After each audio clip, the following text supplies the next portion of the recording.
Alright, ito naman, we have the pink Spider-Man backpack. Medyo parang na-colorblind ako dun ah. Mukha siyang light red sa akin. But of course, still very cute and charming. Paano na lang kaya kung ganyan ang costume ni Spider-Man, pink and blue, no? Very eye-catching and cute. Dito, makikita si Spider-Man na nagsiswing. At bago natin makalimutan, sa box na to may QR code din, no? So may game siya. Tignan natin ang ating web shooter. Yan, blue Spider-Man naman to. Na heart-shaped. Siyempre, paper reveal. Jaran! Tom Holland Spider-Man made his major cinematic universe debut in Captain America Civil War. Na para sa akin, top 5 MCU movie, no?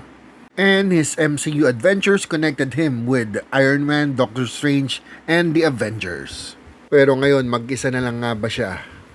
Ito yung keychain sa likod, blue and pink. Tara, web shooter, and of course, wait, nagtatago si Andrew Garfield. Kailangan pa kita, pare ko. Papayog. Parang pangit yun, nasa pato mama eh. One more time. Tara, ready? Boom! Tom Holland Spider-Man did have a group of friends and allies that knows his secret identity. Pero ngayon, truly alone na siya. Pero dahil si Hulk nandun sa movie, makikilala ba niya si Peter Parker? Abangan natin.